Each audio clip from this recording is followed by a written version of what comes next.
One of two Decepticons that actually had the potential to become an Autobot was Breakdown. Matter of fact, he had the potential way before Dreadwing. A Decepticon that was actually, if you really think about the episode Operation Breakdown, would have been abandoned by Megatron and would have been left there. You see, there's only one thing we need to change about this, though, and that's Starscream never showing up.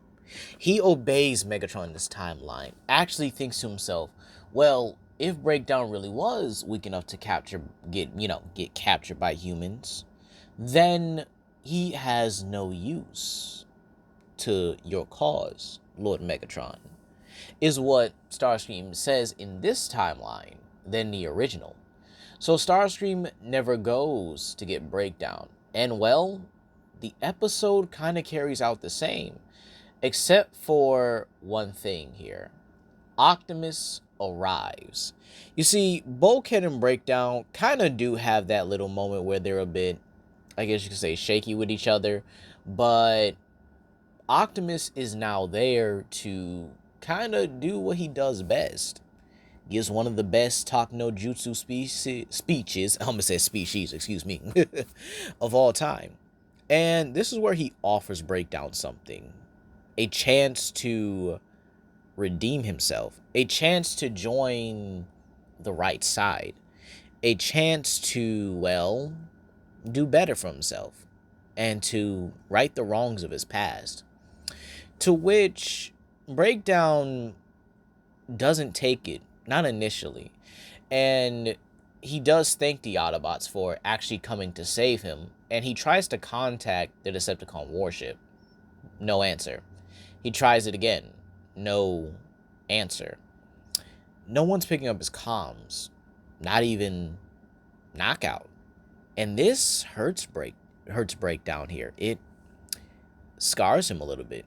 He's been abandoned by the cause that he trusted, and it hurts him deeply. And so this is where Bulkhead pretty much shows, I guess you could say, more of his selfless side here, and tells Breakdown, look, you could probably go back to the cons and do whatever, but you're welcome to come with us. You're welcome to start again. To which Breakdown asks him, would he be forgiven for his past? And he says, well, excuse me, Bulkhead actually says, not fully, but joining us is a start. And so with that being said here, Bulkhead and Breakdown shake hands. Breakdown shake hands with Optimus, and well, they leave to the Autobot base.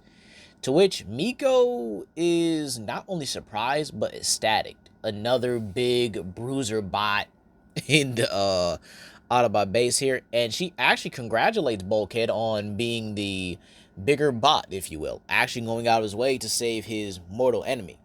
Speaking of which, she asks, what did Breakdown really do that was so bad? And Breakdown, still injured by the way, does hang his head down in shame a little bit.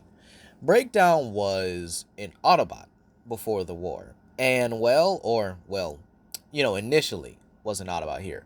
But he was given a chance to kind of beat the caste system here.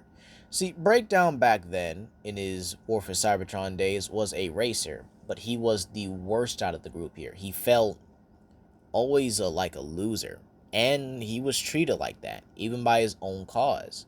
So when he turned to Megatron, Megatron made him feel more. And eventually, he got the body he has now from Swindle.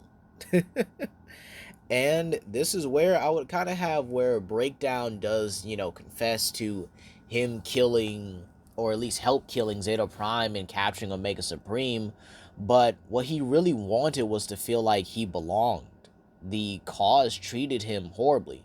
And you might say, oh, well, the Autobots wouldn't do that. You guys have to understand here that the Autobot cause wasn't always pure under Zeta Prime's command here. They treated some of their lower class members horribly. And again, Breakdown, yes, was in the entertainment class, but again, that's barely above the gladiatorial class, which is barely above the slave class or the mining unit. And again, I think this would actually go to show you here, again, the caste system was something that the Autobots initially fought for until Optimus took the reins here, to which they would apologize. But this is where something else needs to happen. Breakdown needs repairs. And so, Ratchet actually patches him up far better than what the Decepticons did. And considering they found his eye in the original, we're actually going to say they give Breakdown his eye back, believe it or not, here. And so Breakdown is actually given a wrecker symbol, kind of a amends to his past transgressions against Bulkhead. He wants to show Bulkhead that he means well.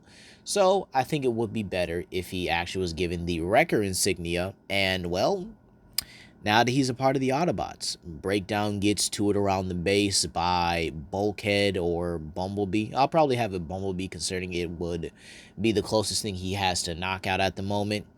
And well, the events of Crisscross happen the same. But now we have to talk about an episode where Breakdown was a full-blown participant in: Metal Attraction.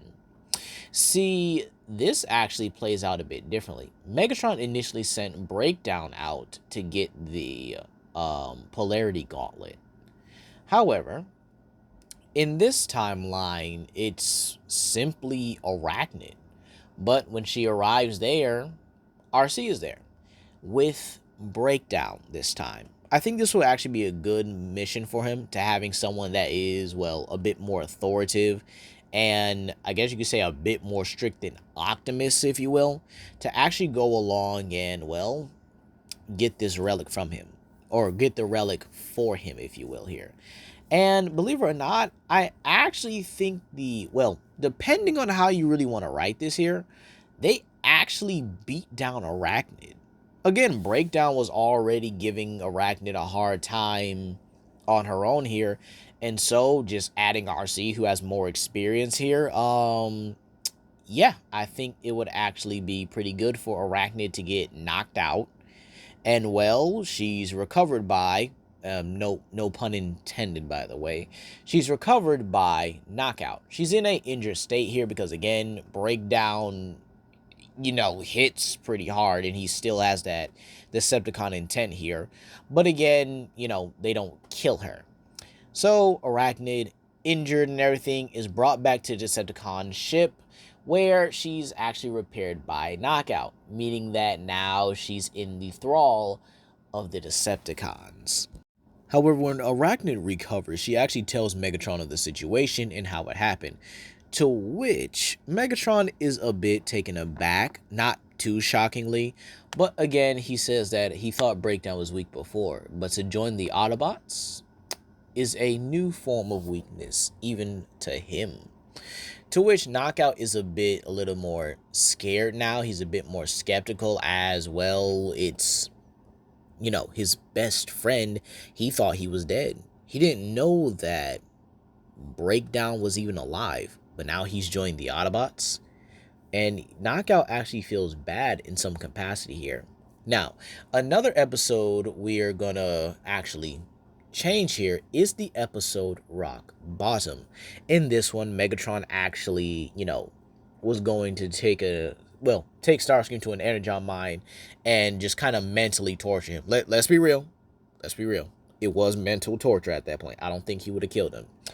However, one of the few things that I would actually have in this episode and actually change about it is that Megatron actually made contact with 5 Decepticons here.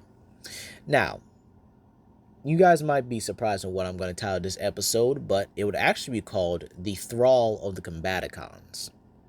Yes, this episode would actually take place with 5 meteors crash landing into a military base here. The Autobots are summoned. We would have Optimus, Breakdown, Bulkhead, RC, and Bumblebee. So now, 5 Autobots on the field. Not bad if I do say so myself here. And so this is where we would actually see 5 vehicles rolling out. A jet, a helicopter, a tank, an armed, well, a military type SUV, if you will, here. You know, something to give that swindle vibe, if you get what I mean here. And then a commander truck, or whatever you really want to call Onslaught's vehicle mode in Transformers Prime, Galvatron's Revenge, if you will. And so when these 5 Cybertronians transform, it's revealed to be the Combaticons. And Breakdown says they need to get out of here now. To which everyone's looking at him like, what you mean we need to get out of here now? Who's that? To which Breakdown actually conveys that that's the Combaticons. To which Optimus at first isn't too worried about it, because again, he's like, okay, we've dealt with the Combaticons before, but Breakdown's like, no. You never dealt with them like this here. To which, again, it is referenced that, you know, Jazz and Jetfire did blast them off the arc, so they shouldn't be that tough now. To which, when the Combaticons actually transform, they're a lot more robust than the original. Which, again, is something I think I would have here, because, again, the Combaticons were mainly built for war and combat than the Constructicons. Now, again, this is because of the Alliance continuity, and Devastator was the first combiner, but once Bruticus came in, he became the main battle combiner, if you will. So, Breakdown would actually tell the Autobots that they need to leave. However, with so many humans around, Optimus tells the Autobots to engage the Combaticons and try to push them back the best that they can. And so, a fight ensues. We have Brawl versus Breakdown, Swindle versus Bulkhead, RC versus Vortex, Bumblebee versus Blastoff, and obviously Optimus versus Onslaught. Each of these fights is actually pretty good here. And we actually have a moment where Brawl recognizes Breakdown and wondering what the heck he's doing with the Autobots. He's a Decepticon. To which Breakdown says not anymore and smacks Brawl with his hammer, causing him to transform into his tank mode and, well, lay into Breakdown, who transforms into his truck mode and actually uses his vehicle form to actually outmaneuver and then outspeed Brawl here. Now, this episode would actually go on until the Decepticon warship arrives, to which Megatron and Starscream and Arachnid descend from the warship and tell the Combaticons to stop playing around and show them what your true power is. Show them how much better than you are before. To which Onslaught would pretty much acknowledge Megatron here and pretty much say the words we all want to hear. Combaticons combine into Bruticus. To which Breakdown says this is exactly what he was afraid of. And well, those who ain't seen Bruticus before now get to see Bruticus in all of his glory. And Bruticus overwhelms the Autobots badly, to the point where they have to transform and they have to flee.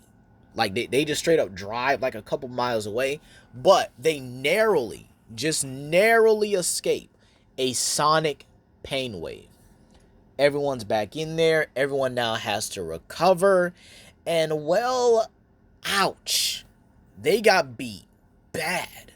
Megatron called down the heavy hitters, considering he was lacking that muscle.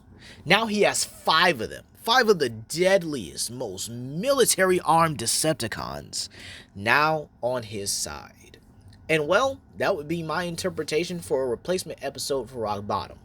Now, let's talk about the episode Partners. And believe it or not, this episode is actually pretty interesting. Now, with Breakdown on the team here, it's very possible that he might say that Starscream could be beneficial to their cause here. But they actually look at him like, aren't you a Decepticon? Don't you have any valuable information? To which Breakdown simply says something that would actually convey that, yeah, that makes sense here. He would say that he was Megatron's muscle. He didn't have any of the more important things here. He knows good Energon mines. He knows good routes and stuff to get the Autobots Energon, but he's not the whole brainsy or operation type of, to get that kind of information from. He doesn't know about their operations and stuff like that, so he thinks Starscream would actually be a much more beneficial, I guess you could say, addition to the Autobot team than, well, even him. To which they do pat Breakdown on their back, saying that he's thinking too much about the situation here. And well, they'll try their best to, I guess you could say, get any information out of Starscream. However, just like in the original, Arachnid actually does use the immobilizer on everyone. However, Breakdown actually manages to shoot it out her hand, and this gives Bumblebee the clearest opening in history to land one of the best punches he's ever thrown. Because, I mean, dude had full on reach back, no gas, and straight up floored her. Just, Now, let's go into the next episode, TMI. This episode actually opens up pretty similar. Miko wants to go out into battle, but we actually get to see Bulkhead and Breakdown working together.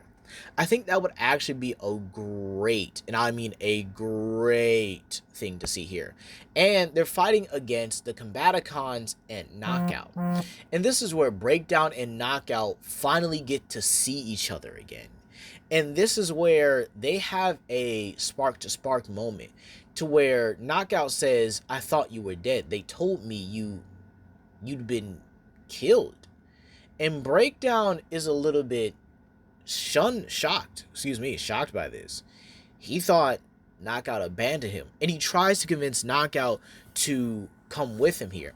However, Breakdown is then blasted by Brawl, and then the Decepticons try to get the information. Miko, again, taps it in the original, and this is where everything kind of goes the same.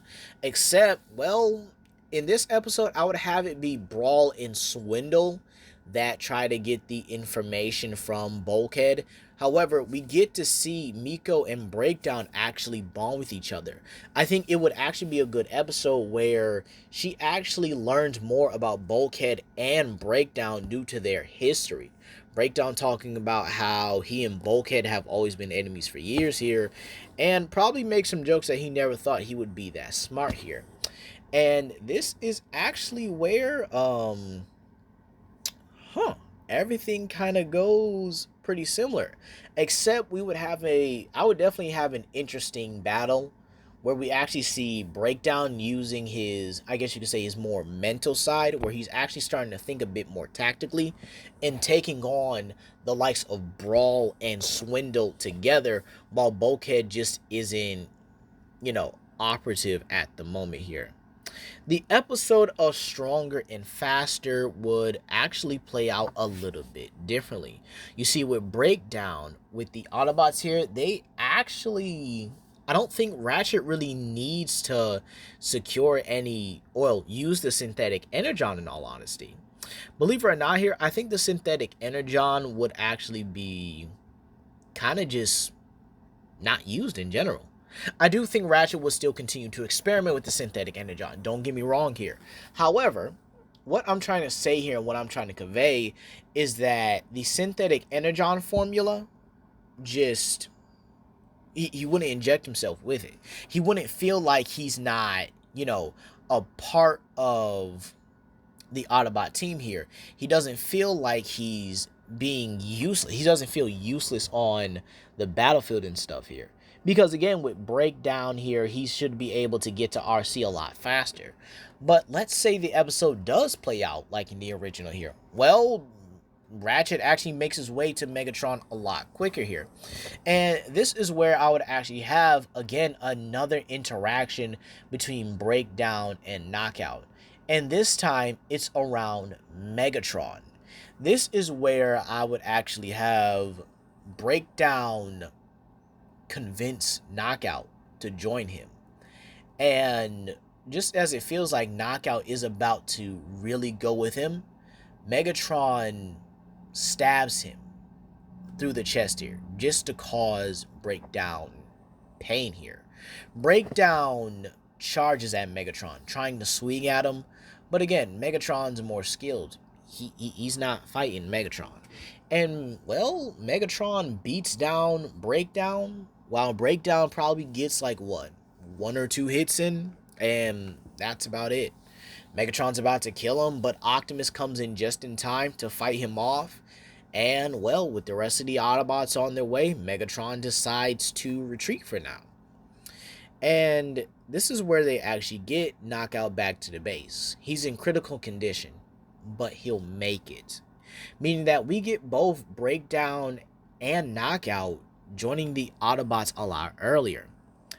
And so I'm gonna just leave it off here for right now. I will cover One Shall Rise and One Shall Fall, and I will be a lot more creative with season 2, considering that is the relic hunt. So without further ado, please comment down below, like and subscribe with your friends. This is Legendary Grimlock, and I hope you guys have a blessed day. Peace.